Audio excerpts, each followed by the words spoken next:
Le soleil, les merveilles du pays, un réveil de fraîcheur et de vie. Ensemble, vivons un moment de nostalgie. Mesdames, Messieurs, bonjour, ravi de vous retrouver en cette matinée du 2 avril 2021. Nous serons ensemble jusqu'à 10h30 et nous vous rappelons que notre émission est sponsorisée par Coral Peinture. Alors ce matin, en compagnie du docteur Fethi Benachnou, nous allons nous intéresser à l'acuité visuelle. Toujours dans le domaine de la santé, aujourd'hui le 2 avril, c'est une journée donc qui coïncide avec la journée mondiale de sensibilisation à l'autisme. Vous savez qu'une personne sur 150 est touchée dans le monde. Qu'en est-il de la prise en charge de cette frange de la société dans notre pays? Les étudiants continuent toujours à nous impressionner par les différentes manifestations qu'ils organisent au niveau de l'université, justement pour nourrir ce rapprochement entre les étudiants mais aussi le monde professionnel à travers des challenges, à travers des concours, et nous allons en parler ce matin. Kenzan Char, dans sa rubrique, sera parmi nous ce matin, pas sur le plateau, mais elle sera avec nous à partir d'Oran, et elle va s'intéresser cette fois-ci à une exposition qui est en train de se tenir là-bas, donc à Oran. C'est une exposition du safran. Et nous terminerons l'émission en musique, puisque nous allons recevoir des jeunes musiciens qui vont nous parler un petit peu de leur passion. Voilà pour le menu de ce matin, mais avant cela, les nouvelles du ciel en compagnie de Mina Abed.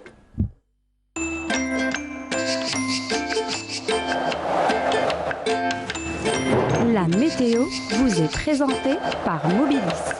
Mobilis, أينما كنتم. Bonjour Mina. Bonjour. Comment ça va? Ça va? Alors Mina, Oui. ces temps-ci, nous avons eu des journées, des températures plutôt estivales. Oui. Hier, c'était jusqu'à 34 degrés, 34 peut-être un degrés, peu ouais, plus. à peu près. 34, 35, Oui. avant-hier, 32. Tout On à a fait. même vu des gens en t-shirt carrément. hein. Ouais, moi-même j'étais en t-shirt. Oui, voilà. Il a fait très très chaud, plutôt humide la matinée. Plutôt humide, voilà. Hier, on a eu droit à beaucoup de vent aussi. Je sais pas si vous avez fait attention. Non, du tout. Durant la nuit. Durant la nuit, non, non. Il y a eu Du tout. beaucoup Au de contraire, j'avais vraiment l'impression qu'il faisait très chaud. Il a fait chaud, mais durant la nuit, on a eu droit à D'accord. beaucoup de vent. Ouais. Voilà. Ça prouve que j'ai bien dormi alors. Oui, pas comme moi. Par contre. Voilà, ça prouve que j'ai bien dormi finalement. Ça va continuer durant la journée d'aujourd'hui, puisque ce matin quand même c'était humide, c'était un petit peu C'était brumeux. humide, oui. Voilà. Oui, un petit peu lourd. Un petit peu lourd, Un petit voilà. peu lourd, oui, oui. Ça va continuer durant la Ça va journée ou continuer ça un va petit peu. s'éclaircir? Oui, Ça va oui, non, non, continuer ça va quand même. continuer. Donc finalement, on va revenir un petit peu au temps printanier. Le Roma.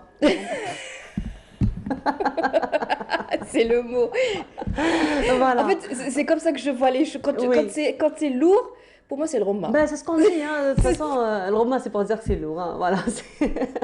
Mais j'ai bien apprécié comment Mina m'a balancé cela. Tiens, Bah, c'est- ça fait partie le roman Du vocabulaire. du vocabulaire. Voilà. J'allais dire de la Du tout. terminologie de la météo. Du tout. Du tout. Pas du tout. Voilà, alors on va l'introduire alors. On va l'introduire. On va l'introduire dans la terminologie de la météorologie, alors dorénavant. Voilà, on va pour essayer dire que le de- temps est brumeux. Voilà, on va essayer de l'introduire. Tu peux commencer dès maintenant. Hein. Bah, je sais pas, en fait, je sais pas comment dire. Le temps mormon. Voilà, le temps Voilà, le temps mormon. mormon, tu peux commencer dès maintenant. Essayer de comprendre un petit peu. Finalement, tu sais, de toute façon, c'est comme ça qu'on va procéder de la sorte. Donc, Oui. tu diras que c'est marmon, que le Oui. rama, et tu expliqueras entre-temps le temps. Donc, on va s'habituer à la nouvelle terminologie. D'accord. On y On va va essayer.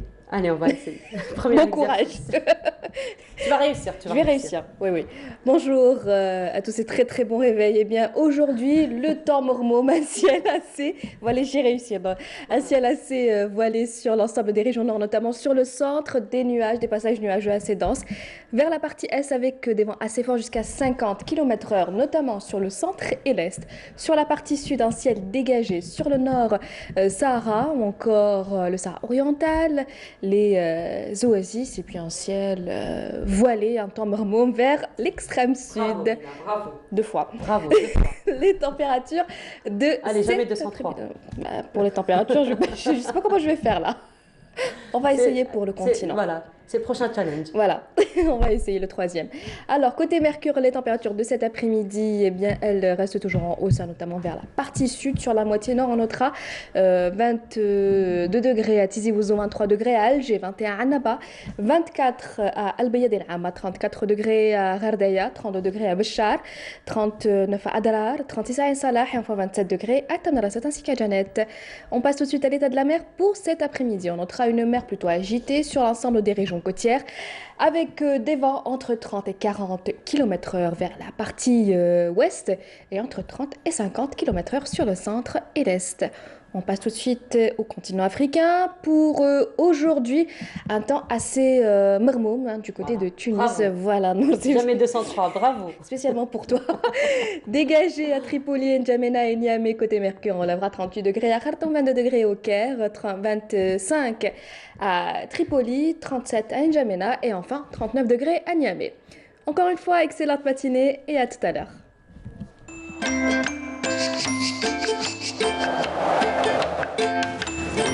La météo vous est présentée par Mobilis.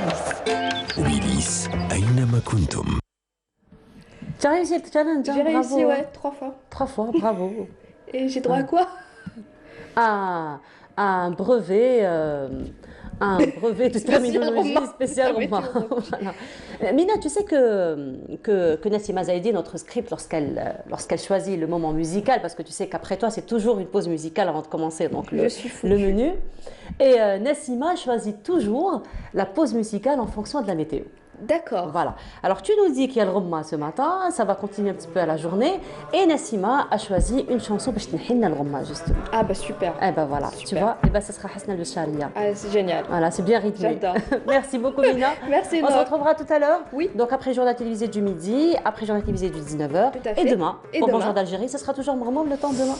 On verra. On verra. Surprise. Voilà, on verra. Donc Nassima, tu verras hein, en fonction pour choisir la chanson. Merci Mina et Merci, on te retrouve Noah. tout à l'heure. Et donc comme je le disais, ce sera la pause musicale en compagnie de Hasna al-Basharia. On se retrouve juste après. رسول الله هلالي بهلالي لا يا عبد الله هلالي بهلالي لا يا عبد الله هلالي بهلالي رسول الله هلالي بهلالي رسول الله هلالي بهلالي لا يا عبد الله هلالي بهلالي لا يا عبد الله هلالي بهلالي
عينك حلا سيدنا وسنانو الزهر عينك حلا سيدنا وسنانو الزهر انت الغني يا مولانا الله انت الغني يا مولانا الله عينك حلا سيدنا وسنانو الزهر عينك حلا سيدنا وسنانو الزهر انت الغني يا مولانا الله انت العالي يا مولانا الله الله يا مولانا الله الله يا مولانا الله انت الغالي لا تنسانا الله انت الغالي لا تنسانا الله الله يا مولانا الله الله يا مولانا الله انت العالي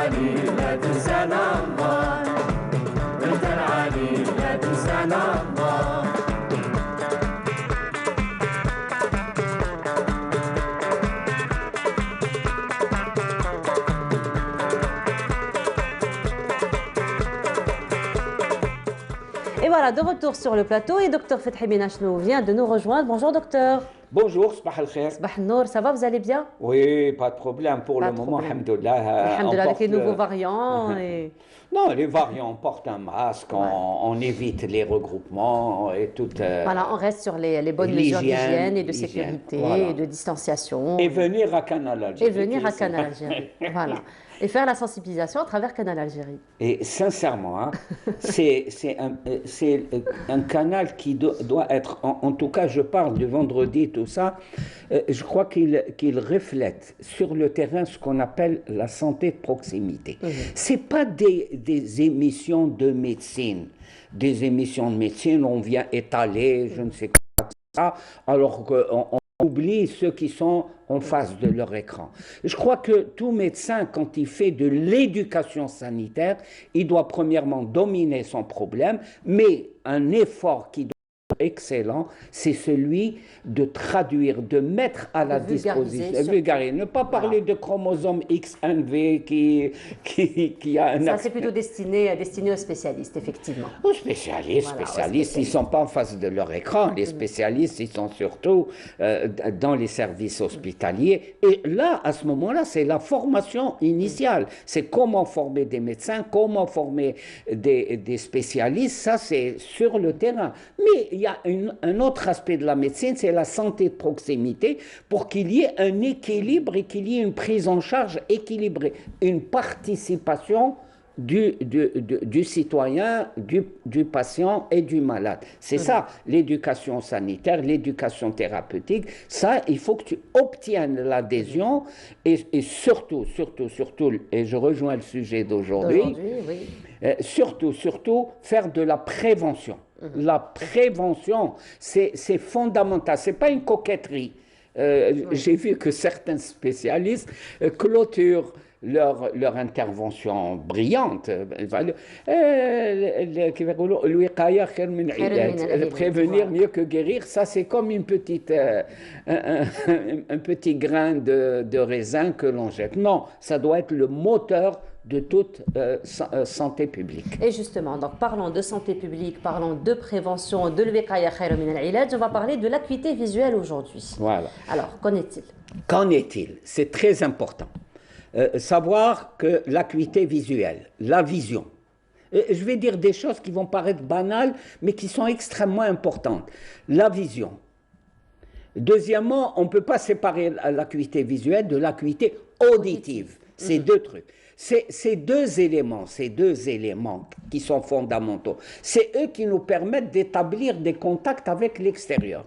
Et le meilleur endroit de formation, c'est l'école. C'est l'école, c'est important pour pouvoir acquérir des données scientifiques qui me permettront de m'ouvrir vers la société et d'être utile à la société. Mais pour pouvoir emmagasiner, vous savez, le cerveau, il a deux éléments essentiels qui lui apportent les informations. C'est l'acuité, la vision et l'audition. Et c'est eux qui me permettent de comprendre cette jolie maîtresse dont je me souviendrai quand je serai adulte, ce qu'elle m'a appris, ce qu'elle dit. C'est pour ça que je dis que ça paraît banal, mais si j'ai des difficultés, c'est tout à fait normal. Disons des problèmes. Ce n'est pas les problèmes qui sont dangereux, c'est laisser les problèmes s'aggraver. Parce qu'une déficience qui est débutante, c'est très important de la repérer par exemple, j'ai une myopie, j'ai une amblyopie, je louche, des histoires comme ça. Chez l'enfant, ça parasite. Ça perturbe mon contact avec l'école, avec ma présence. Et ça va se répercuter au moment lorsqu'il faudra exposer ce que j'ai retenu grâce à une bonne vision. Par exemple, on a une chance énorme en Algérie et je le répète, le système national de santé est excellent parce que dans notre système de santé en Algérie, depuis des décennies, je dis bien des décennies, nous avons ce qu'on appelle les UDS. Regardez, les unités de dépistage et de suivi. Regardez, les termes choisis sont très intelligents. Sincèrement, ceux qui ont pensé à ce programme avaient des vues très, très importantes et très... des unités. Une unité, c'est quelque chose de mobile et de rapide. C'est ce qu'on disait. Quand il y a un problème visuel, j'arrive pas à bien voir, je louche, je vois double, il y a beaucoup de... une unité, elle va intervenir rapidement pour corriger ce défaut débutant et pour remettre dans le groupe pour ne pas être coupé de l'école. Et après, il y a beaucoup d'enfants qui souffrent parce qu'ils souffrent... il y a un problème et les résultats sont mauvais. Tu participes pas à la classe. Non. Voilà. Et justement, parlons d'acuité visuelle au niveau donc, des écoles. Et justement, Feria Hamdi, notre collègue, s'est intéressé à ce sujet donc, de l'acuité visuelle qui est donc très répandue au niveau des écoles. Et c'est là, finalement, où on va dépister, si on peut dire. C'est là le cœur du réacteur. Voilà, exactement. Et donc là, Feria Hamdi s'est intéressé à ce sujet. Je vous laisse voir ce reportage et on se retrouve juste après. La baisse de l'acuité visuelle, selon les médecins, est un handicap majeur pour les élèves, qui peut se traduire par des retards dans le cursus scolaire. La baisse de l'acuité visuelle demeure l'une des principales pathologies signalées en milieu scolaire. Cette pathologie est très fréquente dans le milieu scolaire ces dernières années, a constaté le personnel des UDS. À vrai dire, chaque année, on remarque qu'il y a des chiffres qui sont en train d'augmenter. Et puis, nous, notre rôle de médecin de la santé scolaire, donc on sort d'abord sur le lieu des établissements, on fait un dépistage, un premier dépistage. Et le deuxième examen, on le fait au niveau de notre UDS de Stawali. Et là, au niveau de l'UDS, l'enfant est accompagné par ses parents. Là où on détecte la pathologie ophtalmique. Et on l'oriente au niveau de la polyclinique de Stawali, chez le médecin spécialiste, bien sûr. Les longues heures passées devant un ordinateur, que ce soit pour accomplir un travail ou se connecter, et l'utilisation des téléphones portables pour des jeux, par exemple, sont à l'origine de cette situation. Et on détecte ça quand l'enfant est scolarisé. Voilà. Et aussi le problème de la technologie, par exemple les téléphones portables et tout ça, donc ça aggrave leur situation. شوف مزبب كشما كلمة وكشما ما نفهمهاش كي زعما أي كلمة نكتبها كلمة واحدة أخرى. كي كنت في القسم في ليكول كي نكتب شغل ما نكتبش مليح كنتش نشوف مليح كي كانت تكتب المعلمة. Et pour choisir sa monture, un petit tour chez l'opticien. Il y en a pour tous les goûts. Il y a les bleus pour les garçons, les roses et les rouges pour les filles, des dizaines de couleurs et de modèles pour des bambas qui les portent de plus en plus jeunes.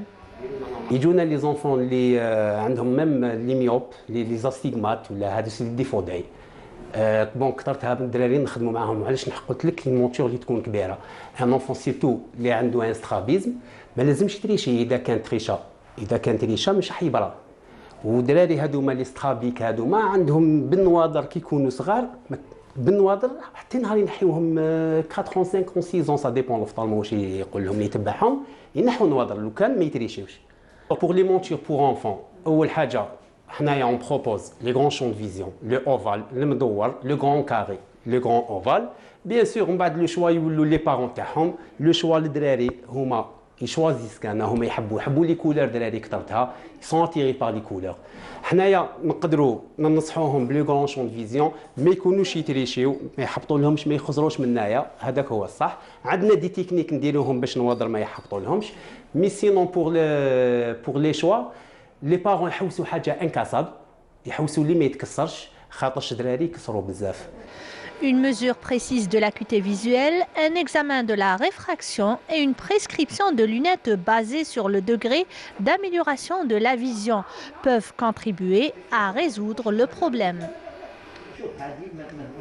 Voilà, c'était donc un reportage de Feri El-Hamdi qui s'est intéressé à l'acuité visuelle au niveau des écoles. Donc on a vu les unités exercées, exercées au niveau de cette école. Merci à Feri El-Hamdi qui est un reportage très clair, mais elle a été vers un autre beaucoup plus loin.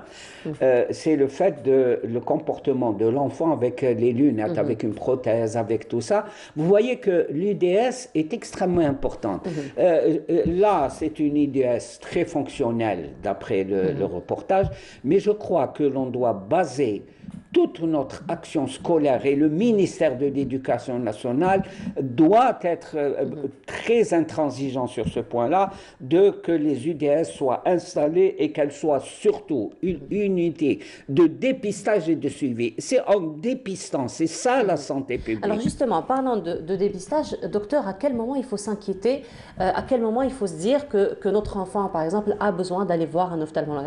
À quel moment il faut s'inquiéter? Voilà, c'est une chose. Il faut partir des mauvais résultats scolaires, ceux qui irritent les parents. Et avant si c'est avant non, avant la scolarité Là, le rôle revient, et je salue les instituteurs et les institutrices. J'ai parlé tout à l'heure des institutrices. Elles ont une vue. Elles connaissent elles voient un enfant, des fois au cours de la chronologie des jours de scolarité, elles voient qu'un enfant, si elle a un petit peu d'attention, elle voit qu'un enfant, par exemple, au lieu de prendre son stylo et d'être droit, il va légèrement vers la droite, en dehors des... Vous voyez, c'est des trucs qui demandent un investissement d'attention. Et je salue les instituteurs et institutrices parce que parfois, quand on a 40 dans une classe, c'est l'effort qui doit être demandé. Il y a les parents aussi. Quand un enfant, par exemple, se cogne, pas d'une façon globale, mais peut-être que... Mais quand ça revient très souvent. Quand ça revient très souvent. La maman dit, oh, qu'est-ce qui se passe? Des trucs, le père ou le frère, même quand il écrit, il faut s'intéresser aux enfants, comment il tient le stylo, comment il suit le tracé de la ligne. C'est tous ces éléments-là qui attirent l'attention. C'est ça qui est important. À partir du moment où votre attention est attirée sur un comportement qui vous interpelle, à ce moment-là, c'est là où il faut aller discuter avec le médecin d'abord de l'UDS, ensuite. Et vous voyez qu'on peut faire ça dans une classe, c'est-à-dire un petit local, pour évaluer la vision, pour évaluer les visions. Vous avez des trucs, la mobilité, tous ces éléments-là. Et ensuite, vous verrez que l'enfant va participer d'une façon terrible parce que il sent que maintenant, ça y est, on s'occupe de sa souffrance. Parce qu'il souffre. À chaque fois, on lui dit, il faut se replacer dans... Alors, le pire des trucs, ça, c'est très mal reçu, ça crée une douleur. Mais à partir du moment où vous prenez en tant que maman, en tant qu'instituteur ou institutrice, vous allez enclencher le phénomène de prise en charge. Et à partir du moment où on a détecté unité de dépistage et de suivi. Ensuite, il faut suivre l'enfant dans tous ces éléments-là. Et l'important, c'est de détecter, de dépister. Et à ce moment-là, mais il faut apporter une attention, surtout au niveau de l'école, qui est le lieu fondamental en matière de santé. Voilà, donc encore une fois, la prévention. Voilà. Merci beaucoup, docteur. De rien. Voilà, merci beaucoup. Donc, on vous retrouvera vendredi prochain. Inch'Allah. Comment on appelle ça? Au Palais de la Culture? Au Palais de la Culture. Amel, on sera où vendredi prochain? Non, on va se retrouver dans notre studio, Studio 7. J'aime mieux le studio. C'est un lieu de travail, c'est un laboratoire et c'est un lieu de diffusion et d'éducation sanitaire en matière de prévention. Surtout avec l'équipe de Canal Algérie. Merci beaucoup, docteur. C'est toujours aussi un plaisir de vous avoir parmi nous. Pas de problème. Voilà.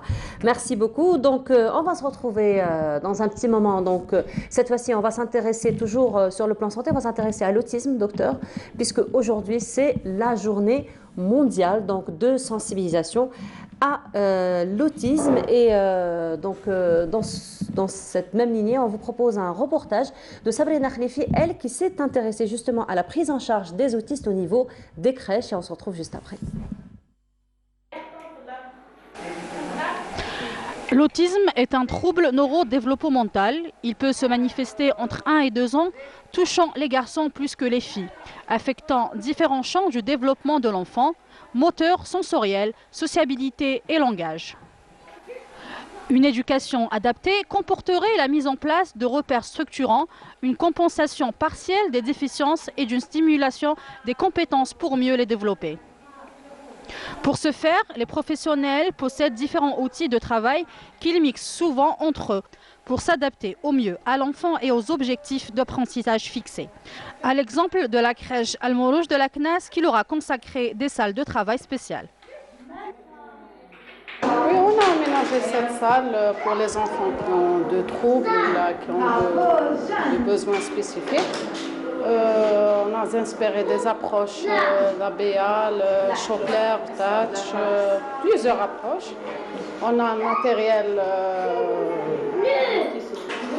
de Montessori. On travaille sur les axes, sur des axes l'imitation, la motricité générale et la motricité globale, la perception visuelle, que ce soit visuelle ou le langage, la cognition surtout. Il y a des jeux éducatifs. L'autonomie, on travaille sur l'autonomie. Là, on est en train de travailler sur l'autonomie. C'est des gestes quotidiens que l'enfant doit pour s'habiller, c'est vraiment pour le fonctionnement. Ryan, voilà. Il faut qu'il apprenne à ouvrir et à fermer. Allez. C'est surtout l'autonomie qu'il apprenne.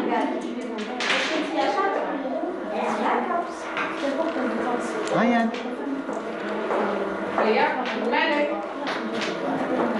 Voilà, il faut qu'on fasse le geste pour qu'il nous suive automatiquement, qu'il apprenne. Mais c'est des gestes très simples.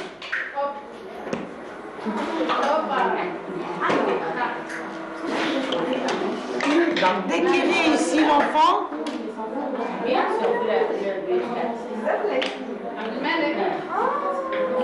et surtout, on est dans le visuel. Et surtout avec l'enfant, c'est dans le visuel. Voilà. Donc, dès qu'il réussit quelque chose, il est tout content. Il faut vraiment, lui montrer qu'il a réussi à faire la chose. Et pour nous, il n'y a pas de différence. Tous les enfants sont normaux et voilà. النشاط التاعي اللي راني نقوم به هو نشاط حسي حركي، يعني علاقة ما بين تنسيق ما بين البصر واليد، والهدف منه تربية المهارة اليدوية. والنشاطات هذه متعمدة على الحركة العامة، نشاط ملء وفرغ الصندوق، تركيز على عملية لعبة هذه الصيد، نصطادوا هكا السمك ونخرجوهم. كاين ألعاب أخرى متنوعة. Tiens, هاكي باسكو كنتي شاطرة. Très bien, شاطرة. On est en train de faire l'enfilage avec l'enfant. C'est de la psychomotricité fine. Et ça l'aide ça favorise la coordination oculo-manuelle. On a aménagé pour assurer une bonne prise en charge à ces enfants-là. On a aménagé 3 salles, une salle de psychomotricité. Là, on a un programme hebdomadaire spécifiquement à cette tranche d'enfants. On a aménagé aussi un atelier de relaxation et de détente pour ces enfants-là au moment d'agitation. Allez.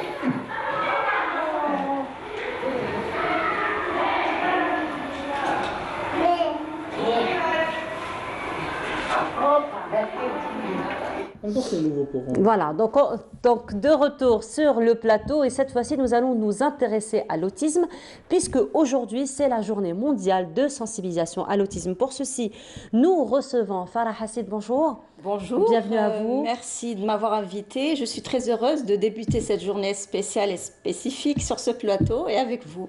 Et le plaisir est partagé, particulièrement qu'aujourd'hui c'est une journée de sensibilisation à cette question et vous êtes représentante du collectif donc des parents d'élèves autistes. Et parmi nous ce matin, oui. À qui je voudrais dire bonjour, parce qu'il me regarde en ce moment. Et parmi nous ce matin, Idil Abed aussi, qui est chargé de communication. Il n'y a pas de souci, il n'y a pas de souci. Donc, Idil Abed, vous êtes chargé de communication de l'association El Amel. Voilà, alors on va commencer. Donc, on va commencer par l'association. Donc, l'association en quelques mots. Très bien. Alors, l'association Al-Amal, qui se trouve au parc zoologique de Ben Aknoun, est une association créée en 2010. Ça fait déjà 10 ans qu'on active dans l'autisme et pour la trisomie 21. En fait, on fait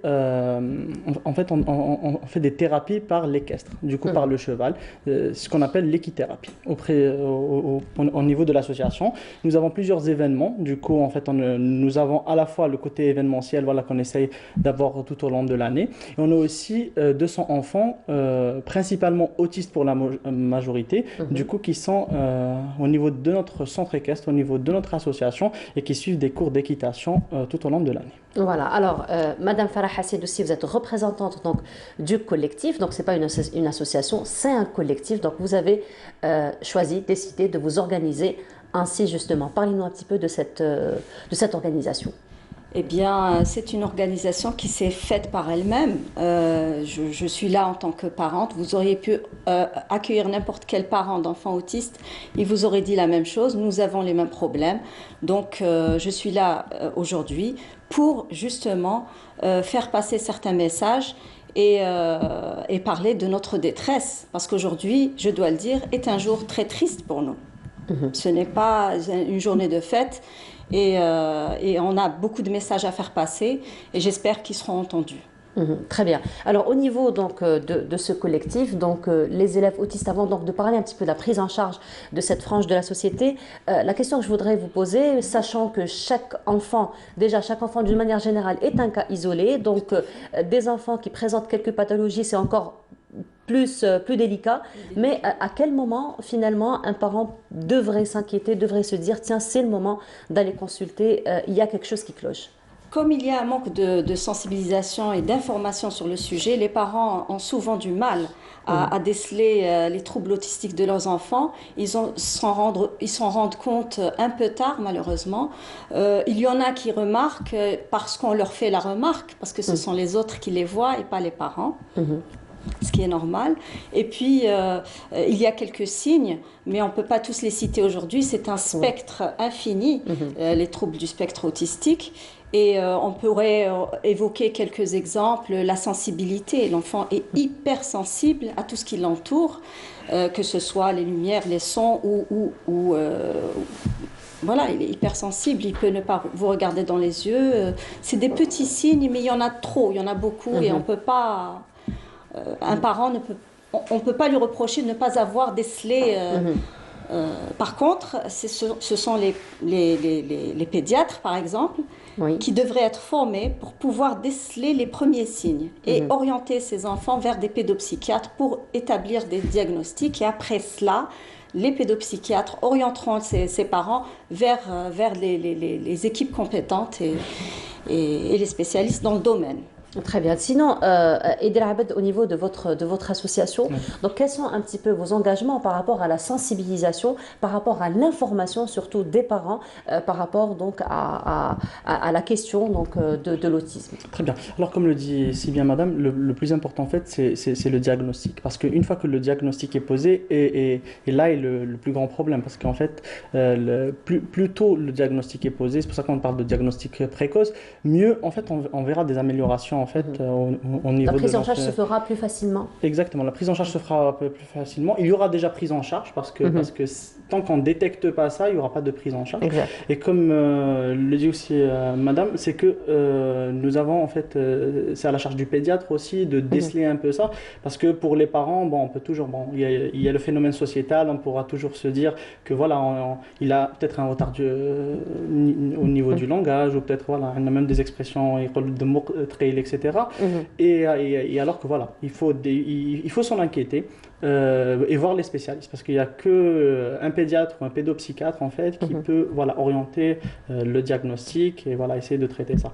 Après en fait côté association, du coup une fois que le diagnostic est posé, en fait une fois qu'on suspecte l'autisme, parce que c'est vrai qu'on a des enfants en fait dits autistes alors que c'est pas de l'autisme qu'ils ont. En fait, nous avons une équipe de spécialistes. Nous avons déjà, à la base, la présidente, elle est psychologue, Madame Myriam Benoufela, qu'on salue. Et nous avons une équipe d'orthophonistes, de pédopsychiatres, etc. En fait, qui sont là pour essayer de faire un programme avec le contact avec ces animaux, avec l'équithérapie, pour essayer d'améliorer, on va dire, le quotidien des enfants, d'essayer de les faire sortir de leur bulle. Et ces méthodes ont donné des résultats. Et c'est des méthodes en fait, qui nous viennent de Scandinavie, du Canada. Du coup, on fait que reproduire en fait, ce qui a marché ailleurs. Donc finalement, ce sont des méthodes bien étudiées et expérimentées dans ce sens. Alors, Madame Farah Hassid, justement, vous êtes maman d'un enfant autiste. Vous faites partie de ce collectif. Qu'en est-il de la prise en charge de l'enfant autiste ici en Algérie, dans notre pays? La prise en charge, je dois dire que dans le passé, il n'y a pas longtemps, surtout en ce qui me concerne, parce que je suis un exemple par rapport à ces problèmes, n'était pas au point il y a quelques années. Moi, j'ai commencé à taper aux portes il y a 8-9 ans. La prise en charge, déjà le diagnostic ne se faisait pas du tout. Et la prise en charge, c'était du n'importe quoi, puisqu'on ne savait pas ce que c'était que l'autisme, on ne pouvait pas le prendre en charge. Donc on se retrouvait ballotté entre des praticiens, des spécialistes. Il y en a qui étaient honnêtes, qui disaient je ne sais pas. Il y en a qui prenaient quand même ces enfants, qui nous orientaient vers des traitements qui n'étaient pas adaptés. Donc poser énormément de problèmes. Je parle du passé. Aujourd'hui, les choses commencent à s'améliorer. Nous avons des orthophonistes, les pédopsychiatres ont immergé, il n'y en avait pas à mon époque. Donc, la prise en charge... la pathologie commence à être mieux connue? Mieux connue, peu, mais mieux connue. Donc, il est possible de prendre en charge un enfant autiste aujourd'hui dans notre pays. Et qu'en est-il justement, comment ça se passe avec votre enfant? Est-ce que vous pourriez un petit peu nous parler de votre expérience? Moi, comme j'ai perdu beaucoup de temps du fait que maintenant il a 10 ans, il va faire 11 ans, j'en suis à la scolarité. Je dois dire aussi que c'est grâce à l'inclusion scolaire. C'est grâce à l'inclusion scolaire que mon fils a évolué. Ce n'était pas grâce à la prise en charge parce que je n'avais pas de prise en charge. Donc l'inclusion scolaire est très importante. C'est pour ça qu'elle a été ratifiée par l'Algérie. Ça a commencé à partir de la Déclaration universelle des droits de l'homme depuis 1948. Ensuite, ça a fini avec la convention, la déclaration de Salamanque de l'UNESCO, sur laquelle aussi l'Algérie a ratifié et qui insiste sur l'inclusion, sur l'éducation inclusive des enfants à besoins spécifiques dans des écoles ordinaires. Si vous écartez ces enfants, vous les tuez. Si vous écartez ces enfants de la société, vous êtes en train de les détruire. Donc cette inclusion auquel l'Algérie participe officiellement est très importante. C'est la base de tout. Donc mon fils, pour revenir à mon histoire, c'est en rentrant dans une crèche qu'il avait évolué. Il était non-verbal, il ne regardait pas dans les yeux, il avait un problème de sociabilité, il n'allait pas vers les enfants. Et c'est en rentrant dans une crèche qui était aussi présidée par une psychologue, justement, qui l'avait préparé à sa scolarité. C'est ainsi qu'il a pu rentrer à l'école, avec tous les problèmes qui sont venus après. Mais sinon, Edel Abed aussi, au niveau de votre association, vous mettez ensemble aussi les enfants autistes avec d'autres enfants, justement, pour qu'il y ait ce rapprochement, n'est-ce pas? Vous comptez un petit peu aussi, vous mettez aussi cette méthodologie un petit peu dans votre travail, dans la prise en charge des autistes au niveau de l'association. Tout à fait. Et je pense même que c'est la base des thérapies. Parce que les enfants, ils doivent se sentir... ils doivent être considérés comme des membres de la société à part entière, quoi, sans aucune différence. Ils ont une spécificité, c'est vrai, certes. On est là d'ailleurs pour les accompagner dans leur spécificité. Mais voilà, la société civile et les associations aussi ont leur rôle à jouer dans ça. Et peut-être c'est la chose la plus importante. Quand on voit les statistiques de l'OMS, par exemple, il y aurait entre 1 et 1,5% de la population mondiale qui aurait un trouble de l'autisme. Et franchement, c'est énorme en termes de... 1%, c'est énorme. Oui, C'est les chiffres sont exactement. exponentiels. En Algérie, on dénombre officiellement, je crois, madame, 80 000 autistes aux dernières statistiques Vous parlez des 2019. autistes des enfants. Oui, on a beaucoup plus. Le dernier chiffre que j'ai vu, c'était 80 000, mais c'est vrai que c'est sous-évalué, quoi. Mais voilà, du coup, la société civile, elle doit vraiment accompagner ça, et je pense que c'est une urgence. Actuellement, c'est une urgence, et c'est pour ça que notre rôle en tant qu'association, et dans le pays, il y a des dizaines d'associations, si ce n'est plus, qui sont en train de travailler dans le tourisme, pardon, dans l'autisme plutôt, et je pense que toutes ces personnes, on doit se fédérer en fait pour essayer, voilà, nous avons un objectif commun qui est l'épanouissement de ces enfants, et personne n'est à l'abri en réalité. Exactement, nul n'est à l'abri, effectivement. Il n'y a pas de coordination, entre les associations. Oui, malheureusement, oui, c'est un fait, et oui, il n'y a pas de coordination. Mais voilà, on doit arriver à ce stade-là de coordination, de travail en commun, voilà, pour arriver à un but commun, quoi. Voilà. Mais sinon, au niveau de l'association, vous avez dit tout à l'heure, vous avez environ 200 membres qui sont inscrits, n'est-ce pas? Exactement. Donc, quel est un petit peu le retour de toutes ces personnes qui s'inscrivent? Et surtout, comment vous faites un petit peu votre campagne, j'ai envie de dire, de communication pour que les gens sachent que vous êtes là, pour que les gens sachent que vous offrez quand même une prise en charge assez particulière à cette catégorie de la population. Très bien. Côté communication, bon, on se base essentiellement sur les réseaux sociaux. Parce qu'actuellement, on va dire, c'est tout le monde qui est connecté. Peut-être davantage les parents ayant des enfants autistes, parce que c'est là où on cherche l'information, quoi. C'est sur les réseaux sociaux. Du coup, on essaie d'être présent au maximum sur les réseaux sociaux.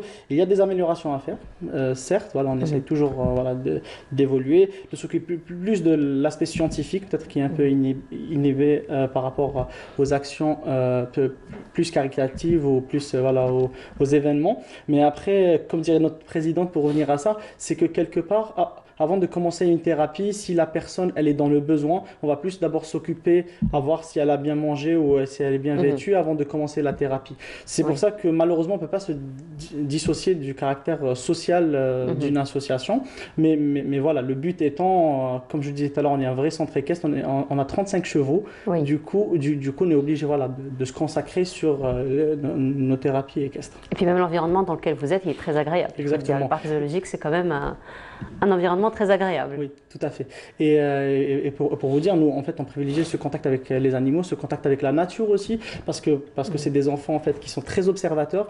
Du coup, le fait, d'être en pleine nature, d'avoir cet espace, ce vaste espace, quoi, pour pouvoir se déplacer librement, c'est vrai que, c'est toujours mieux qu'un endroit confiné, qu'une maison, Mais sinon, Madame Farah Hassid, pour votre enfant, pour revenir un petit peu à votre expérience, donc avec votre enfant, donc il y a toujours ce genre d'activité que vous essayez d'offrir à votre enfant, voir un petit peu l'amélioration, l'évolution. Je ne vous cache pas que tout ce qui est activité avec des enfants autistes, ce n'est pas évident, si ce n'est comme ça une association qui s'est spécialisée pour les enfants autistes. C'est pas évident de faire des activités avec un enfant autiste, ni de lui faire du sport, ni de lui faire. Il faut trouver les personnes qui ont l'habitude de prendre ces enfants-là avec eux. Donc, tout ce qui est activité, c'est pas évident. Je ne vous cache pas. Mon fils n'a pas beaucoup d'activités en dehors de sa scolarité et de ce que nous pouvons lui apporter en le faisant sortir, en le faisant jouer, en le faisant faire du sport. On le fait avec lui. Donc voilà. Mais sinon, Madame Farah Hassid aussi, toujours dans la prise en charge des enfants, donc il y a toujours des programmes généralement qu'on donne aux parents, qu'on demande aux parents de suivre un petit peu l'enfant autiste à travers des exercices qu'il doit faire. Et c'est généralement les psychologues, les pédopsychiatres qui proposent ce genre de programme. Ce n'est pas le travail du pédopsychiatre. Mais il peut proposer, effectivement. Il faut savoir que les parents se sont sentis obligés de se former, de s'informer eux-mêmes et donc de se débrouiller. Et effectivement, nous prenons en charge nos enfants à la maison. Nous sommes en train de travailler, nous avons travaillé sur leur autonomie à la maison, mais le problème, c'est leur autonomie à l'extérieur de la maison. Et là, on revient à l'inclusion sociale, scolaire et plus tard, pourquoi pas, à l'insertion professionnelle. Parce que, et pourquoi nous parlons et nous insistons sur cette histoire de plan national autisme, nous insistons dessus, parce que la toile de fond de ce plan, c'est l'inclusion, quoi que l'on dise. Nous sommes au courant, nous avons lu les derniers plans autisme en date, qui sont établis par les pays qui sont à la pointe de l'autisme. Nous savons parfaitement que la clé de voûte, c'est l'inclusion scolaire et l'insertion professionnelle. Pour ce faire, il faut que les choses soient faites. Voilà, nous savons très bien ce qu'il y a dans le plan. Et aujourd'hui, on nous a promis une première mouture. Bon, c'est le matin, nous sommes en direct. Je n'ai pas d'informations pour l'instant, on l'attend. Mais c'est pas la mouture elle-même. C'est pas la mouture elle-même qu'on attend. On attend l'application. Par exemple, la volonté derrière. La volonté derrière. Et puis, on ne demande pas grand-chose. Nous savons qu'il y a un budget, il y a un aspect budgétaire, il y a un aspect législatif. Il y a beaucoup de choses qui rentrent dans ce plan autisme. Mais ce plan autisme existe quelque part grâce à la circulaire interministérielle du 3 septembre 2019 qui a été ratifiée par les 4 secteurs, le ministère de l'Éducation, le ministère de la Santé, le ministère de la Solidarité, le ministère de la Formation professionnelle. Et dans cette circulaire de 7 pages, il y a tout ce qu'il faut pour l'inclusion. Ça commence de l'inclusion scolaire à cette fameuse insertion professionnelle. Et c'est déjà une bonne partie du plan. Maintenant, il reste le côté prise en charge en amont, comme vous avez dit tout à l'heure. Ça, on le rajoute après. Mais voilà, il suffit d'adapter un petit peu les classes par rapport aux enfants et tout ira bien.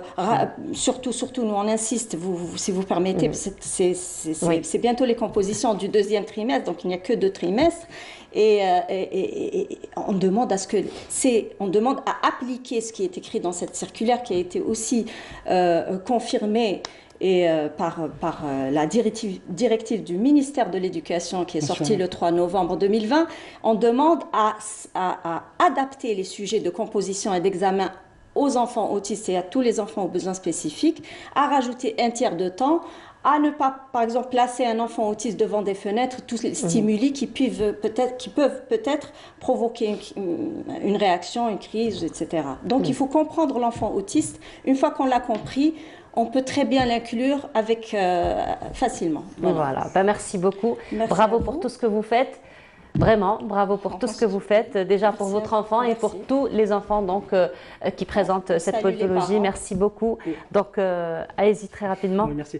Du coup, madame, mis à part le côté réglementaire, le côté législatif, finalement, en fait, c'est vraiment le travail de fond des parents. Effectivement. Et nous avons un bel exemple parmi nous ce matin. L'enfant est vraiment tributaire de ça. Et madame, si vous me permettez, juste en fait pour annoncer du coup l'événement d'aujourd'hui. Oui. Parce qu'aujourd'hui, du coup, c'est la journée mondiale de sensibilisation à l'autisme. Du coup, nous organisons à l'association à Ben Aknoun, une journée dédiée à ça avec plusieurs activités. Nous avons un défilé de mode, on va faire défiler des enfants, du coup une brocante, des expo-ventes, des ateliers dessin, photographie. On invite tout le monde. Voilà, on aura une belle journée, on espère aujourd'hui. Inch'Allah. Du coup, tout le monde peut passer. Ça se trouve à Ben Aknoun et vous pouvez nous suivre en fait sur les réseaux sociaux, sur Club Espoir Équestre. Voilà, merci beaucoup. On vous souhaite une très belle continuation. Bravo encore une fois pour tout ce que vous faites. Farah Hassid, vous êtes la représentante du collectif des parents d'élèves autistes et Idir Abed, vous êtes chargée de communication de l'association Amal. Merci beaucoup d'avoir été parmi nous ce matin. Et on continue et à partir de demain, Inch'Allah, donc au niveau de Khmis Meliana, une exposition de fleurs et de plantes aura lieu. Nous allons revenir sur cet événement, mais avant cela, un reportage de Mariam Oussaïd, elle qui s'est intéressée au géranium.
choisir son terreau, arroser copieusement et leur donner un emplacement ensoleillé.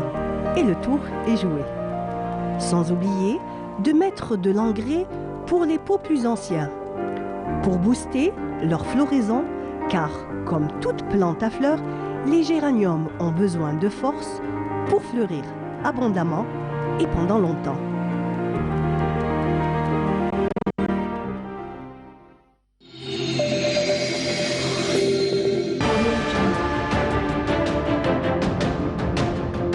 Enfin une peinture algérienne aux normes internationales. Tous vos besoins en peinture intérieure, peinture métal, préparation de support ou peinture extérieure, choisissez Coral Peinture. Coral Peinture, c'est les maths à faire.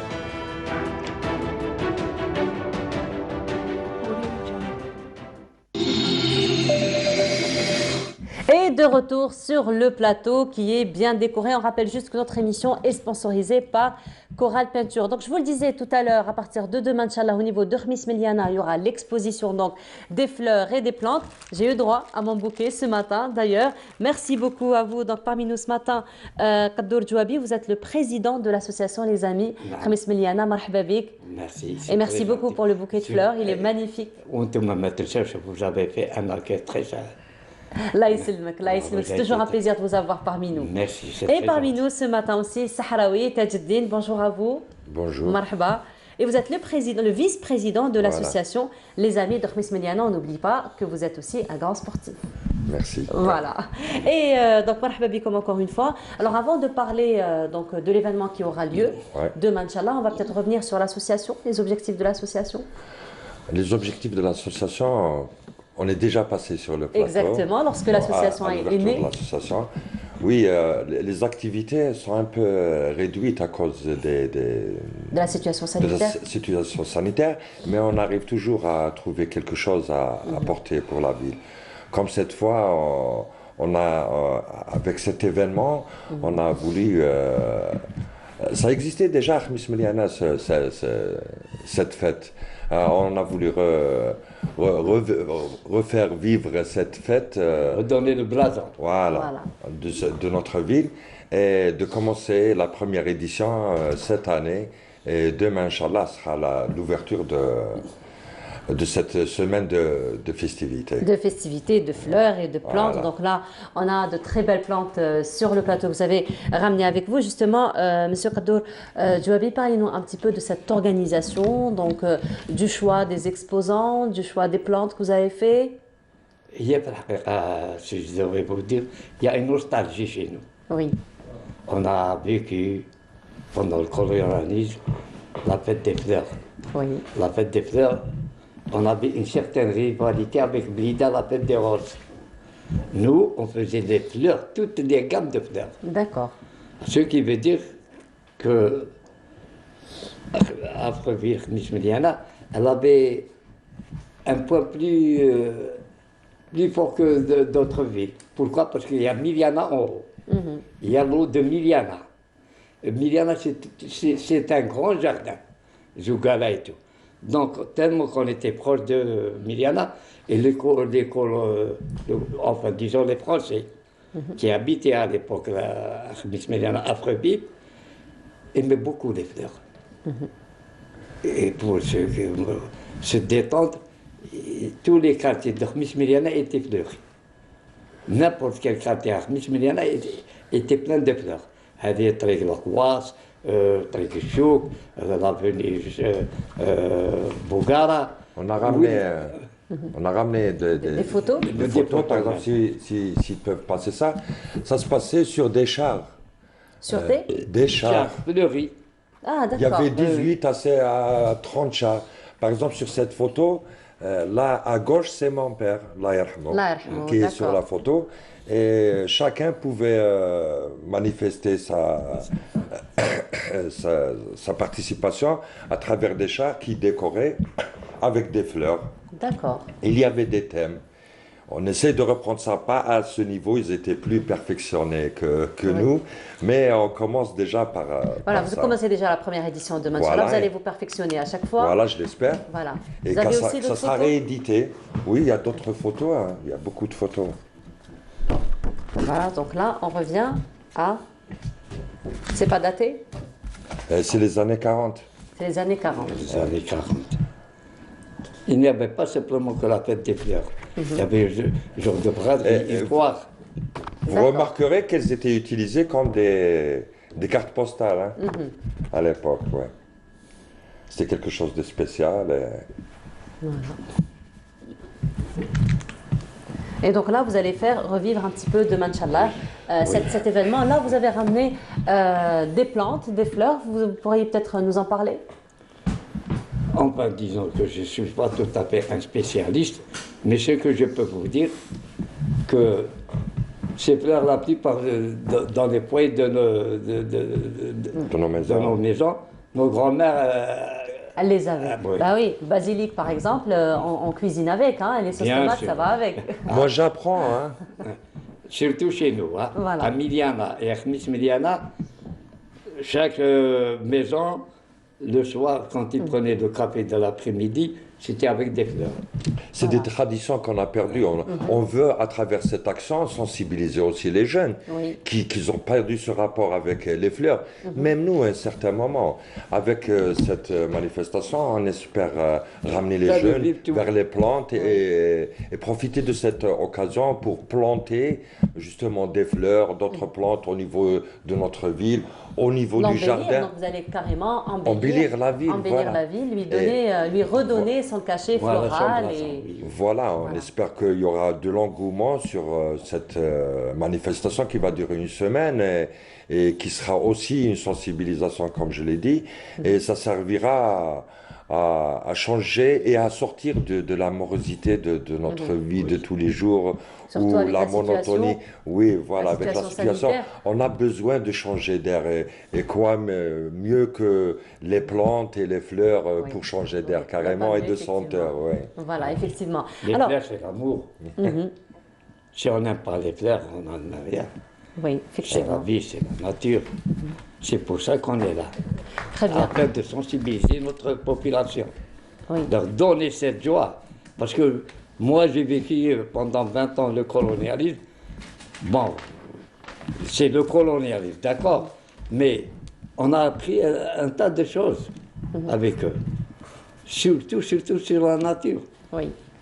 Alors il faut bien sensibiliser nos jeunes, enfin, toute une population, au moins qu'elle puisse vivre dans un état harmonieux, dans un état stable. Les fleurs, la nature, la beauté, la fraternité, l'amour, c'est ça.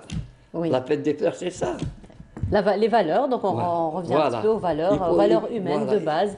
Alors justement, on va revenir peut-être un petit peu à l'organisation de cet événement. Donc lorsque vous avez pris contact un peu avec les fleuristes, avec les différentes pépinières, quelle a été un petit peu la réaction de tous ces participants?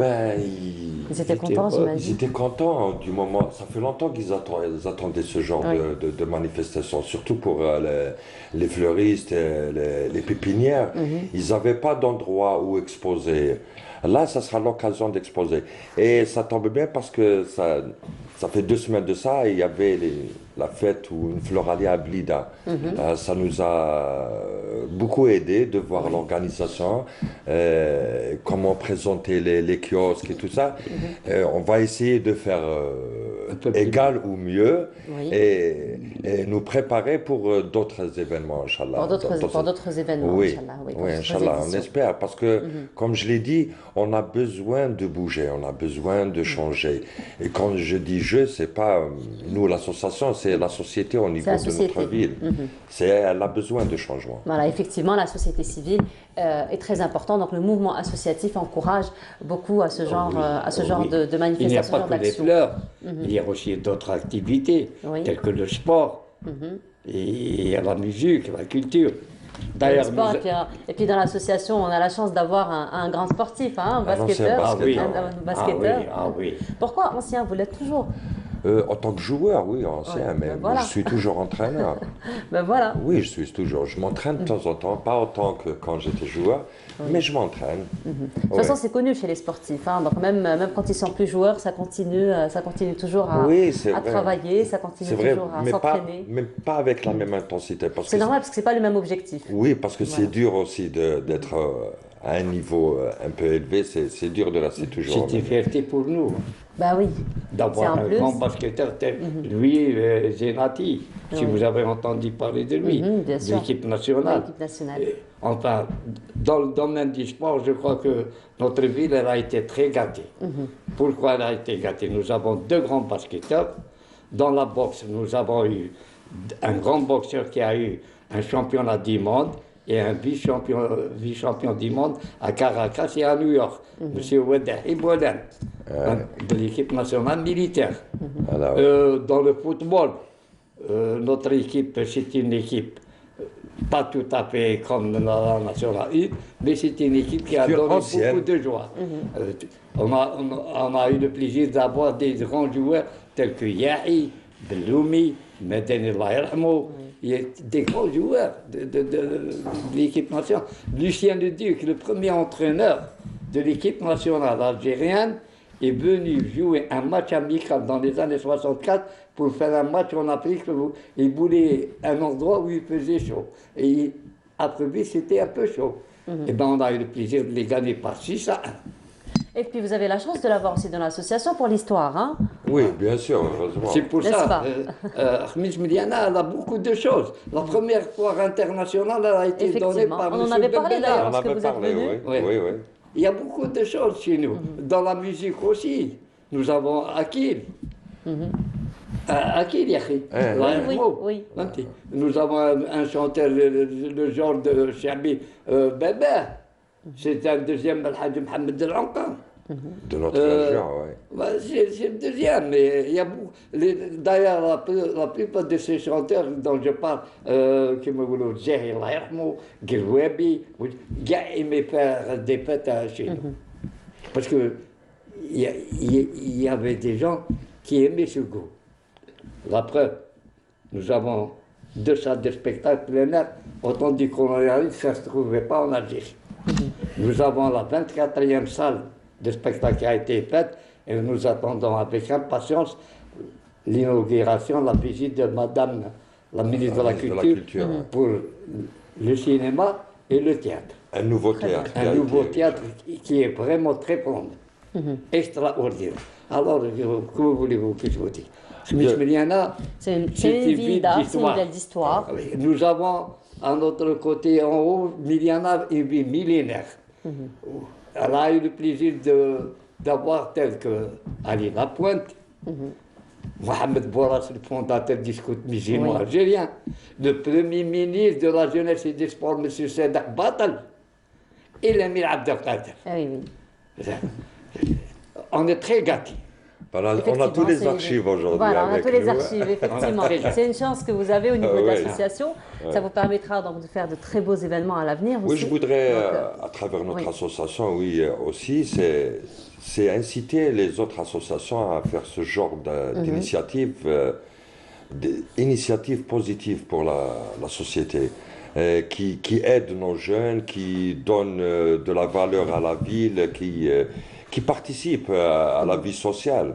C'est un appel ici aux autres, parce que nous, en tant qu'association, on a besoin d'autres associations. Comme il a dit, Khamis Miliana, c'est une grande ville. Elle reçoit plus de 150 000 à 200 000 par jour. 36 communes et 4 wilayas. Qui rendent visite à la ville. C'est leur capitale. C'est leur capitale. C'est pour ça que nous sommes très fiers de notre ville. Nous sommes très fiers. Et vous le montrez bien d'ailleurs, à travers toutes les manifestations que vous faites, donc notamment la manifestation qui aura lieu demain. Donc ce sera à quel niveau, donc Khamis Miliana? Khamis Miliana, centre-ville, c'est face à la poste.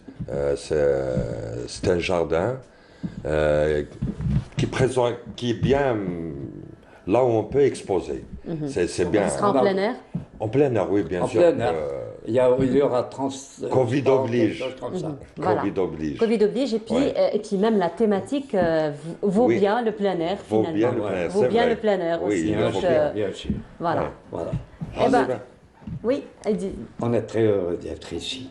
En moi, on expose notre joie. Eh ben, tout le plaisir est pour nous, parce que même nous, on partage finalement cette joie avec vous. Ouais. Et puis, à travers toutes ces bonnes odeurs que nous avons des plantes et des roses. Alors, si vous permettez, on va aller du côté on va rester à l'ouest du pays. Donc, on va aller du côté d'Oran, puisque notre collègue Kenzan Cher s'y trouve.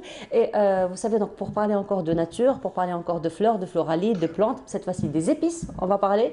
Puisqu'à Oran, en ce moment, il se tient le salon national du safran, Zafran. Zafran, donc une épice incontournable déjà dans la cuisine algérienne, particulièrement dans l'ouest de l'Algérie. Donc c'est une épice incontournable et c'est une épice, donc c'est ce qu'on appelle aujourd'hui le pétrole orange d'ailleurs. Et justement, Kenza Nchar est parmi nous à partir d'Oran. Kenza, bonjour, est-ce que tu nous entends? Bonjour Kenza. En plein le salon national du safran, le premier à Oran, qui a retrouvé aujourd'hui plus de 26 safraniers. Et donc là, j'ai l'honneur d'être à côté de l'homme qui a introduit le safran en Algérie, et c'est aussi le président de l'association des safraniers. Donc c'est une association nationale qui va nous donner un petit aperçu sur ce qu'il fait et voilà son appel. Bonjour Monsieur Louibi, comment ça va? Très bien, je vous remercie beaucoup.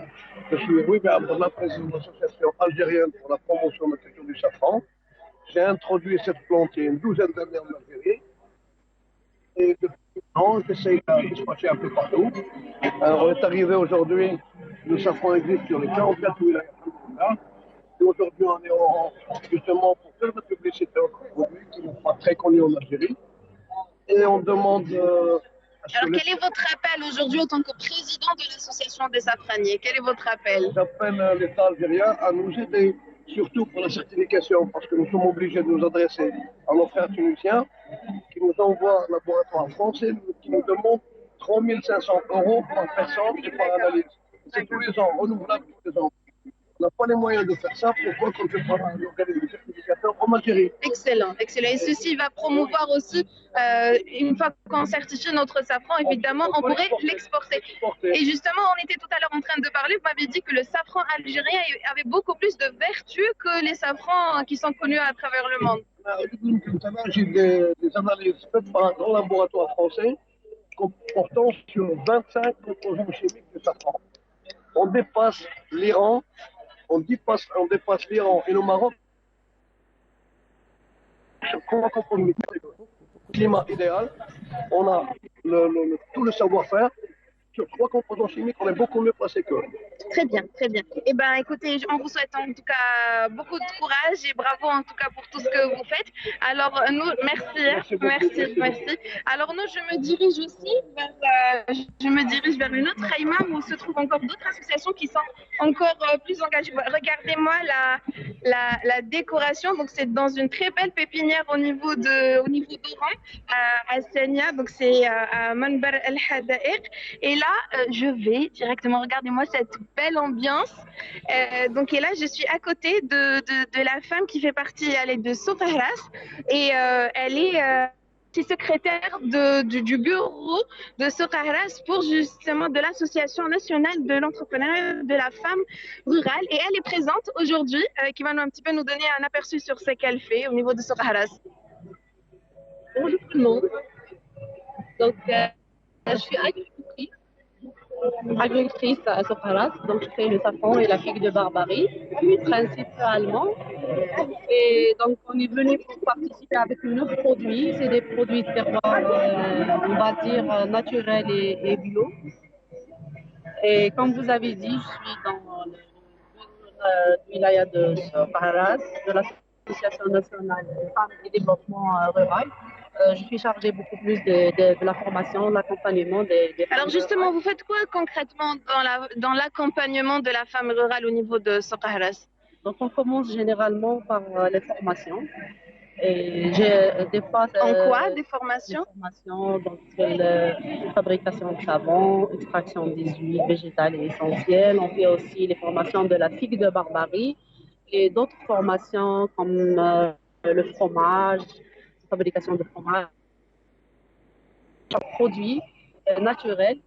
Bien que, c'est-à-dire, il y a des femmes et des femmes. Il y a des femmes qui peuvent se permettre de créer des entreprises et aller jusqu'à aux formations d'entrepreneuriat. Il y a des femmes rurales, femmes au foyer. Donc, on propose des idées.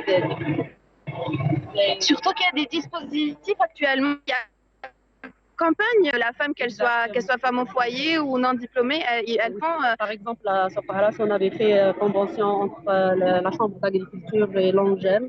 D'accord. Ils ont même proposé de financer des femmes à domicile, c'est-à-dire elles peuvent faire leur propre projet à domicile. Et vous les accompagnez, vous, dans cette formation? Écoutez, on voit tout ce que vous faites. Donc voilà, alors Nour, vous savez ce que je suis en train de faire actuellement?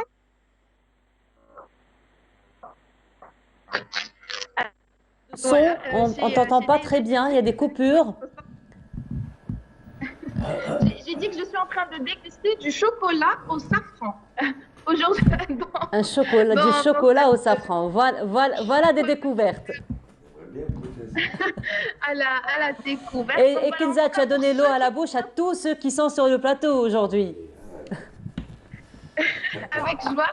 En tout cas aussi, on passe un appel aussi. Il va y avoir un bel événement demain, Inch'Allah, au niveau d'Oran, où il va y avoir le réseau éco-citoyenneté d'Oran, qui ont un très très bel événement, qui va nous dire exactement où se trouve l'endroit, à quelle heure et quel est l'objectif très rapidement de l'événement. Donc bonjour à Canal Algérie. Donc nous allons organiser, comme ça a été tous les samedis, on organise des opérations de plantation d'arbres au niveau de la wilaya d'Oran. Cette fois-ci, ce sera avec une association qui est installée à Bouta, qui se trouve à la commune de Boutrévis. Donc on va planter du mûrier, c'est un arbre qui met de l'ombre, qui fait on peut embouter tout ce qui est mûrier. Donc, c'est à quelle heure? C'est à partir de 9h, demain, Inch'Allah. C'est à partir de 9h, c'est à Brédéa. C'est un quartier qui se trouve à Boutrévis. Excellent, voilà. Excellent. Eh bien, bravo en tout cas pour le réseau, pour tout ce qui fait en termes de sensibilisation et de protection des ressources naturelles d'Oran. Voilà, Nour. Merci beaucoup, Kenza. Merci à toi et on te dit profite bien. Alors, on voit qu'il y a du soleil de ton côté, qu'il fait beau. Alors, profite bien, particulièrement de cette première édition donc, du Salon du Safran qui se tient en ce moment à Oran. Merci beaucoup, Kenza, à toi et on te retrouvera vendredi prochain. Et de retour donc à nos invités. On vous remercie d'avoir été parmi nous ce matin. Vraiment, ça a été un plaisir de vous avoir. Bien sûr, je vous laisserai le dernier mot. C'est pour rendre hommage à certaines personnes qui sont venues chez nous des domaines de la religion, tels que M. Mohamed Ghazali, Cheikh Shahraoui, Ahmed Khattab, ou Cheikh Ali Yani, notre ville elle a été, qui me croit, un centre culturel dans tous les domaines. Dans tous les domaines. C'est pour ça que nous voulons revivre et donner un élan à notre culture. Et c'est ce que vous faites. Vous le faites si bien donc à travers cette association. Oui, à travers vous, l'association Mesh'al Khamis Miliana vous remercie pour cette invitation et de nous permettre, nous avoir donné l'occasion de présenter notre action de cette semaine et de faire connaître aussi notre ville. Nous vous remercions beaucoup. Merci. Merci beaucoup. Oui. Le bonjour aux gens de Bougara, que j'ai habité 20 ans. Oui. Je les remercie, c'était des gens très aimables. Et ben voilà. Merci beaucoup. Merci. Donc je rappelle, Abdor Djouabi, vous êtes le président d'honneur de l'association Les Amis de Sahawi. Vous êtes le vice-président de l'association Les Amis de Merci beaucoup d'avoir été parmi nous ce matin. Merci d'avoir partagé ces bons moments avec nous. Et donc demain, Inch'Allah, votre événement aura lieu pendant toute une semaine au niveau donc du jardin de la ville. Voilà, on vous souhaite une très belle réussite pour cette première édition. Inch'Allah, il y a d'autres éditions. Et voilà, nous allons nous retrouver donc pour la dernière station de cette matinée en compagnie de nos étudiants, donc les étudiants de Polytech, donc qui vont lancer encore une fois un challenge juste après cela.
Et voilà, de retour sur le plateau, les étudiants sont parmi nous ce matin, à savoir Riyad Shakib, pardon. Alors, c'est Shakib Boulqadra, vous êtes étudiant. Oui. Et Rachel Meddour, aussi vous êtes étudiante. Voilà, donc merci d'être parmi nous ce matin. Je vous remercie. Alors, vous êtes des étudiants, vous faites partie d'un club scientifique comme tous les étudiants. Oui, on alors, est parlez un petit peu de votre club. Oui, donc on est représentant de l'École nationale polytechnique et de son club d'activité polyvalente qui est le CAP. Donc le club, le CAP a été créé en 2010. Très dynamique d'ailleurs. Oui, il a été créé en 2010 par des membres des polytechniciens qui vraiment souhaitaient améliorer les conditions de vie estudiantines tout en impactant la société d'une manière positive. Donc ils avaient commencé avec un événement qui s'appelait Clean Day, qui avait pour but de nettoyer l'école. Ensuite, le club n'a pas cessé de se développer et de s'améliorer. Et au jour d'aujourd'hui, on arrive à organiser jusqu'à 12 événements par an. 12 Oui, dans divers domaines. Oui. Que ce soit dans les domaines scientifiques, culturels et même caritatifs. Donc on touche vraiment vous arrivez à trouver un équilibre entre les 12 activités que vous faites, les études, et Dieu sait que vos études ne sont pas du tout du gâteau. C'est la polyvalence des polytechniciens. Effectivement. Et ben voilà, polyvalence vraiment sur tous les domaines finalement. Oui, oui. Donc on a plusieurs événements. J'en cite par exemple le don de sang, où on a pu récolter près de 800 poches l'année dernière. Et d'ailleurs, en ce moment même, on le fait, donc ça sera le mardi, Inch'Allah, à Ardis. Donc venez si vous voulez sauver des vies. Ensuite, nous avons aussi SMS, qui est Stock Market Simulation. C'est une simulation boursière. Le logiciel a été créé et conçu par un polytechnicien. Donc, oui. Polyvalent. Exactement. Et enfin, on a Wikistage Algiers. Je ne sais pas si vous connaissez. Donc, c'est... Je ne peux pas ne pas connaître. Je ne peux pas ne pas connaître. Oui, donc Wikistage Algiers. Voilà. Le club est tellement dynamique et on les reçoit tellement sur notre plateau qu'on ne peut pas rater finalement les événements de Polytech. Et justement, en parlant d'événements, cette fois-ci, il va y avoir un autre événement. Donc, ça va être encore un challenge que vous avez lancé au niveau des étudiants. Business Challenge, c'est une compétition entre les étudiants de différentes écoles et même universités. Le concept, c'est trouver une solution à des problématiques proposées par de grandes sociétés. Actuelles et des problématiques qui existent. Voilà. Oui. C'est de vraies problématiques. L'événement, il est programmé pour jeudi, le prochain jeudi, vendredi et samedi. Normalement, le 8, 9 et 10 avril. Bien sûr, avant la compétition, il y aura des formations en soft skills et en gestion de projet. Solving aussi, problem voilà, solving problems. Normalement, j'ai tout dit. Oui, en fait... Non, vous n'avez pas encore tout dit. Il y a encore beaucoup de choses à dire. Vous n'avez pas encore tout dit. Alors justement, le concours ou le challenge, il est destiné à qui spécialement? Est-ce que ce sont que les étudiants de Polytech ou comme vous avez l'habitude de faire, c'est ouvert à tous les étudiants à travers tout le territoire? Exactement. Non, c'est destiné à tous les étudiants au territoire national, même hors wilaya. ils doivent s'inscrire sur un formulaire posté sur nos réseaux sociaux, Capolytech sur Facebook. Les inscriptions sont toujours ouvertes? Oui. Jusqu'à jusqu'à dimanche. Jusqu'à dimanche. 4 avril. Très bien. Le 4 avril. Très bien. À minuit. Très précise. Oui. Très précise. La précision, alors polyvalente mais précise. Il le faut. Il le faut, oui. D'autant plus que c'est un événement quand même assez costaud, on va dire. Oui. Voilà. Alors parlez-nous un petit peu de l'organisation de cet événement, la prise de contact que vous avez faite avec les entreprises, comment vous avez pu les convaincre, donc pour prendre part à ce challenge. Oui, comme Chakib l'a dit, donc Business Challenge, c'est des résolutions de problématiques actuelles et qui existent dans des entreprises. Donc les problématiques, c'est un peu confidentiel. Donc c'était l'aspect vraiment pour convaincre et d'assurer aux entreprises une résolution. Donc ce qu'on a fait, c'est que vraiment on va être très sélectif pour les étudiants. Comme il a dit, c'est ouvert à tout le monde, mais on va être bien sélectif par rapport à la participation. Exactement. Très bien. Oui, à cause du Covid, on a dû s'adapter. De toute façon, dans tout concours, on est obligé d'être sélectif. C'est vrai que les inscriptions sont toujours ouvertes, mais ensuite, on ne peut pas effectivement recevoir tout le monde. À cause du Covid, on ne peut pas prendre énormément de participants, donc on a dû se limiter à entre 60 à 75 participants. C'est déjà pas mal. Oui, mais pour garantir aux sociétés qui nous ont fait confiance de la résolution de leurs problématiques, on doit vraiment bien sélectionner. Mais le formulaire, il est ouvert à tout le monde. Donc, vous le trouverez sur notre page Facebook et notre page Alors, Instagram. vous avez parlé d'une présélection. Donc, par rapport aux participants, donc ça va être entre 60 et 75, c'est ce que vous avez dit. Alors, la présélection va se faire sur quelle base? La présélection va être faite sur déjà les compétences. Faut y connaître des compétences. Aussi, comme on a dit, les problématiques, ce sera des problématiques managériales, que ce soit en ressources humaines, HSE, vraiment de tout. Donc, ça sera vraiment les compétences. Donc, chaque participant écrira sur le formulaire ce où il est bon, dans quel domaine, où est-ce qu'il a quelques notions, etc. Et aussi, il y aura une lettre de motivation écrite. Et par la suite, on va effectuer des appels et des entretiens, etc. pour vraiment confirmer que c'est vraiment. Donc c'est vous-même, ce sont les étudiants qui vont faire la présélection? Exactement, oui, on est une équipe de 40, donc on a les RH, les IT, les Vous n'êtes pas une équipe de 40, vous êtes une entreprise de 40. On reste... N'est-ce pas? Oui. Vous êtes une entreprise de 40. Parce que je sais que l'un de vos collègues, quand ils sont venus dernièrement, ils nous ont parlé d'un organigramme, ils ont parlé de... Hein, donc c'est une entreprise. Mais le club reste un club. Exactement. Pardon, le club reste un club. Voilà, le club reste... Comme je leur ai dit à vos amis dernièrement, c'est une entreprise bénévole. Voilà, une entreprise bénévole. Alors, est-ce que vous êtes encadré par rapport aux activités que vous faites, par vos enseignants, par vos profs, par les professionnels de la question? Oui, en fait, le club d'activité polyvalente de l'École nationale polytechnique est sous la tutelle de l'École nationale polytechnique. Donc vraiment, tout est encadré par le directeur des études, etc. Mais bon, pour tout ce qui est aspect partenariat, etc., donc ça sera vraiment les entreprises, vous connaissez. Donc, ça, c'est vous? Oui. Donc le reste, c'est nous. Donc on a l'aspect, tout ce qui est paperasse, etc., c'est l'école, et le reste, c'est nous. Vous c'est l'application. Voilà. Vous, c'est l'opérationnel. Voilà, je cherchais le mot. Vous, c'est l'opérationnel. Alors, était-il facile de convaincre les entreprises à jouer le jeu? Bon, ça dépend. Ça dépendait à cause de la crise du Covid, c'est pas tout le monde qui pouvait faire des partenariats, etc.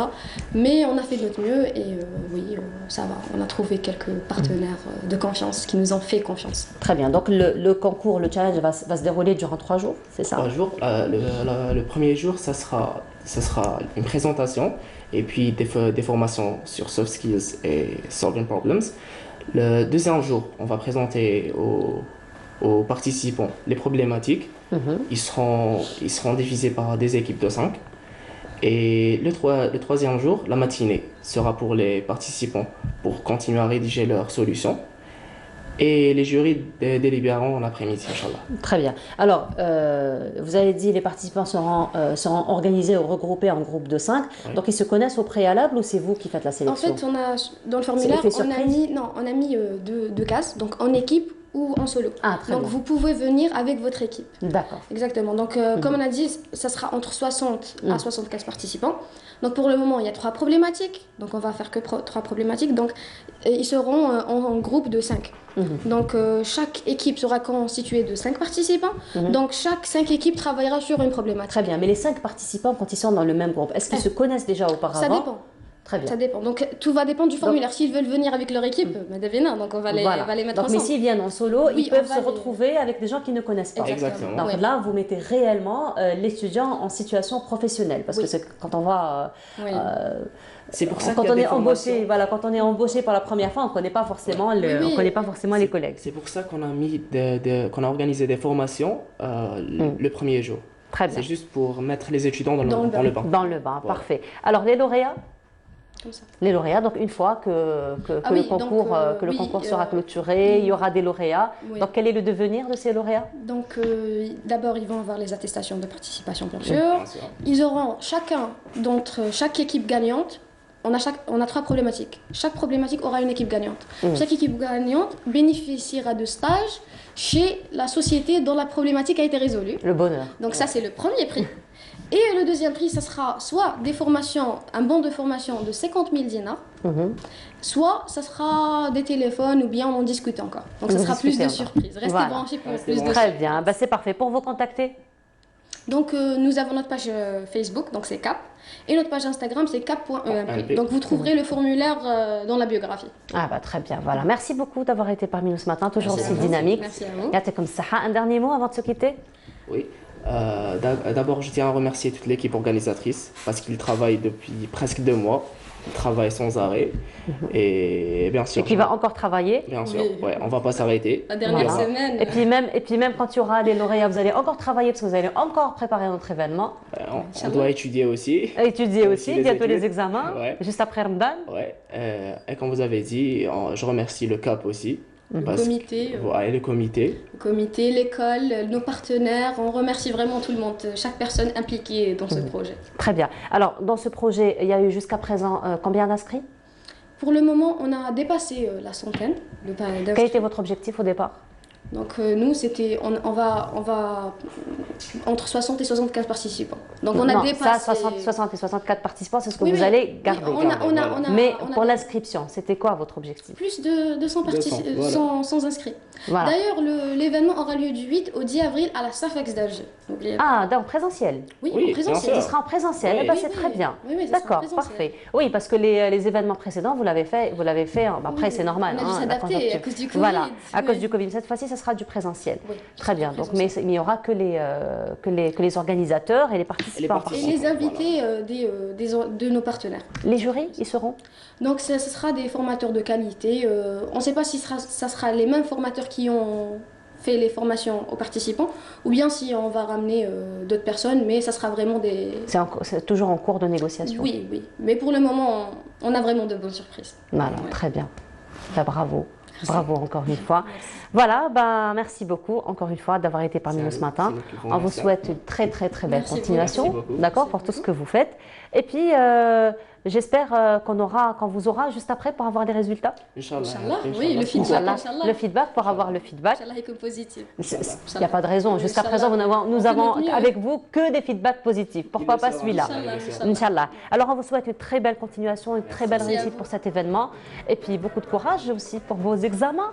Je sais que ce n'est pas le moment d'en parler, je ne sais pas du tout.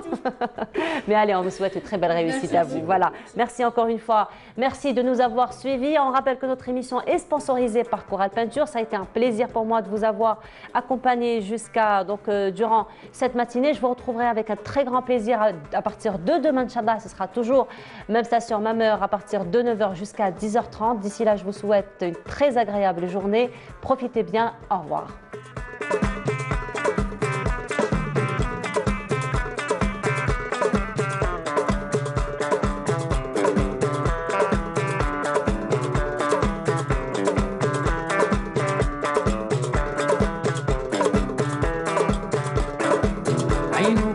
سيدنا وثمانو الزهر عينوك حلا سيدنا وثمانو الزهر انت الغني يا مولانا الله انت الغني يا مولانا الله عينوك حلا سيدنا وثمانو الزهر عينوك حلا سيدنا وثمانو